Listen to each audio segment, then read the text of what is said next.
Bonjour, c'est Jean-François de la chaîne Agir et Vivre Enfin, la chaîne destinée à nous permettre d'avoir une vie meilleure et plus épanouie. Alors aujourd'hui, un sujet très important s'il en est, qui est le sujet de la croissance et le sujet de la décroissance. J'ai bien observé ce qui s'est passé depuis quelque temps au niveau de l'économie, au niveau du Covid et dans beaucoup de domaines.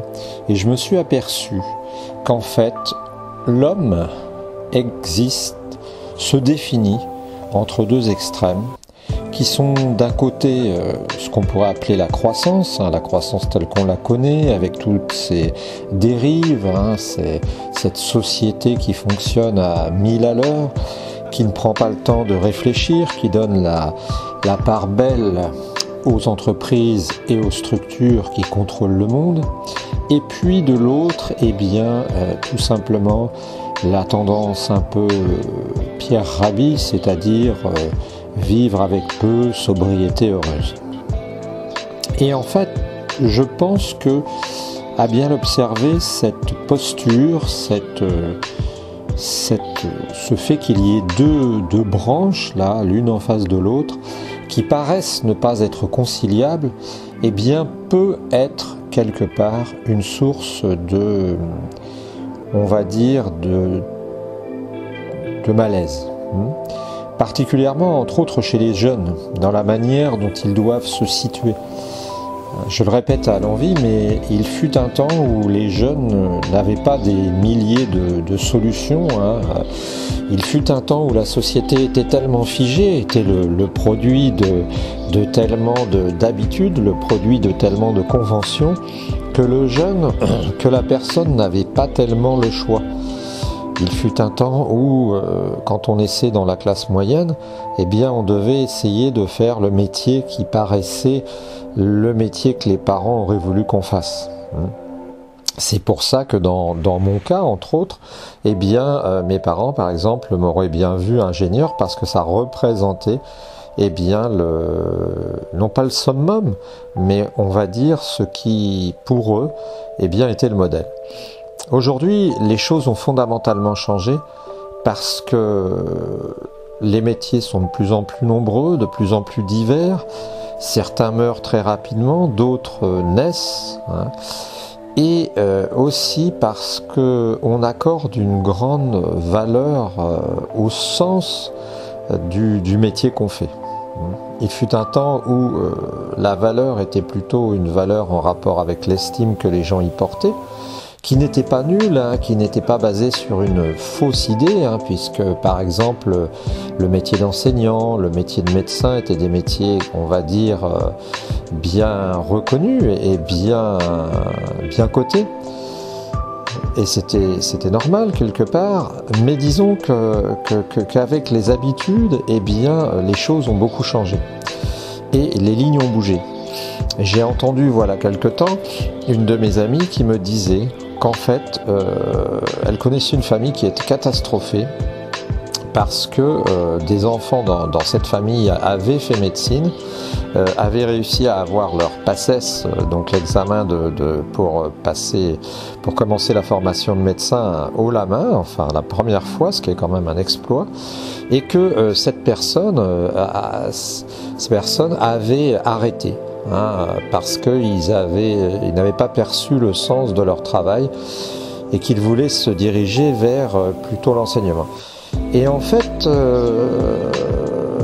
c'est quelque chose d'incroyable, quoi. Au bout de 5 ans de formation, au bout de 5 ans et d'un examen, un des plus durs sous certains aspects, je dis le plus dur qui existe dans son domaine, certaines personnes quittent leur métier pour chercher un sens à leur travail. Et là, quand on voit ce qui se passe, on se rend compte que les lignes ont changé et que tout a bougé. Un jeune qui se trouve dans une situation où il doit choisir son métier, peut avoir on va dire un malaise, ressentir un malaise au moment où il va avoir à faire son choix.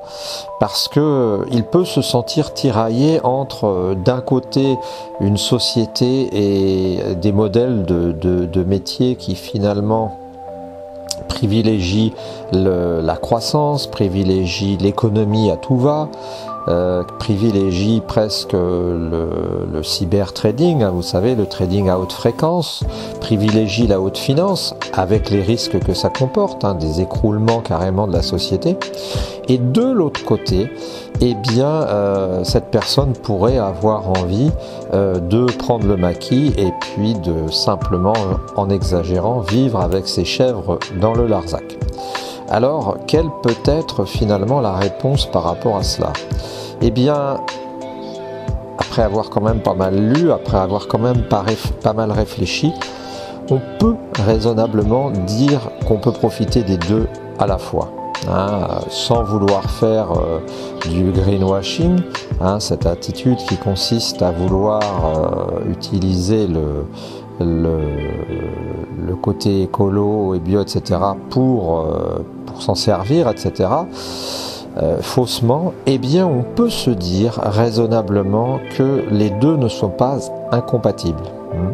On peut se dire raisonnablement que nous pouvons vivre sans nous culpabiliser, parce que c'est ça aussi qui s'est passé. Quelqu'un me disait la dernière fois, j'ai rencontré une personne là que je connais, qui me disait que finalement la nouvelle religion c'était devenu l'écologie, hein, avec une sorte de dogme, avec tous les dogmes d'une religion, hein, le paradis à la fin de ses jours, sous forme d'un endroit préservé où il n'y aurait rien de pollué, les règles qu'il ne faut pas franchir, les méchants sous forme des pesticides et des lobbies, et les gentils sous forme des innocents, etc. Donc, par rapport à cette situation, je pense qu'il faut revoir l'histoire de l'humanité et essayer de comprendre comment tout s'est passé. Et se dire plutôt que nous sommes allés peut-être trop vite, hein, on a voulu aller un peu trop vite quelque part, et finalement, un peu comme une aile d'avion qui voudrait prendre trop d'incidence, eh bien on a décroché. On a décroché parce qu'en fait, eh bien, on a pollué outre mesure, parce qu'en fait, on a détruit outre mesure des milieux, des écosystèmes, et qu'en fait, on n'aurait jamais dû aller vers ça, mais que c'était une sorte de boulimie, que c'était une sorte de frénésie dans une course, alors pas à l'échalote, hein, c'est une course là au développement, à un certain développement, pas intellectuel ni mental, mais un développement tout simplement économique, et qu'on est allé trop loin. Pour autant, dans l'autre sens, jeter le bébé avec l'eau du bain, c'est-à-dire dire qu'on ne peut pas évoluer, n'est pas non plus une solution. Tout simplement parce que, je le répète à l'envi, je suis petit-fils de paysans. Mon père a commencé en étant dans la ferme de son père à 18 ans, ensuite est devenu plombier puis facteur. Et donc nous avons franchi les étapes, moi je suis enseignant, d'une société, on a correspondu à peu près aux étapes d'une société normale, hein, qui évolue, hein, d'une classe de population dans les Français moyens. Et je pense que raisonnablement, il ne faut pas non plus à l'opposé faire le procès de notre société dans le sens qu'elle serait essentiellement polluante et essentiellement négative. Je pense qu'il faut faire preuve d'indulgence, qu'il faut regarder le chemin parcouru, qu'il faut voir qu'en 100 ans, l'espérance de vie a nettement augmenté, même si bien entendu, on nous parle de dégénérescence à cause de produits, et qu'on nous explique que nous sommes tout de même quelque part moins heureux, même si c'est une erreur, hein, parce que les gens n'étaient pas forcément plus heureux avant. Donc je crois qu'il faut faire la part des choses, voir ce que nous a apporté. Alors, oui, j'oserais le mot, non pas le progrès, mais l'évolution de l'homme, et se rendre compte que nous vivons quand même dans une société où, même si certains vont regarder la télévision sur leur canapé pendant toute la journée à manger de la junk food, de la nourriture pourrie, eh bien, l'humain a obtenu quand même pas mal de liberté. Pas mal de liberté, et où le temps de travail n'a jamais été aussi réduit par rapport au temps de plaisir. Donc, je pense sincèrement que quand nous nous posons la question, c'était cette vignette que j'ai fabriquée, cette miniature du miroir entre aller vers la croissance, et puis croissance sans limite, et puis vers une sorte de sobriété heureuse et de régression, eh bien je pense qu'on peut raisonnablement faire les deux, et que c'est là la base même d'un départ positif, c'est-à-dire de se dire que on va essayer de concilier les deux. Essayer de se dire qu'on va travailler pour faire que les deux aspects de ce monde eh bien, puissent cohabiter. Et dans ce cas-là, on voit le métier qu'on pourra faire plus tard, on voit l'attitude qu'on peut avoir de manière plus rationnelle. Ça signifie quoi ? Eh bien, ça signifie tout simplement qu'il faut cesser de se culpabiliser parce qu'à un moment on s'est lavé les dents en oubliant de fermer l'eau une seconde, ou qu'il faut cesser de se culpabiliser parce qu'on a oublié une lampe quelques heures. Il faut se dire simplement que chacun doit faire sa part, et chacun doit faire sa part raisonnablement.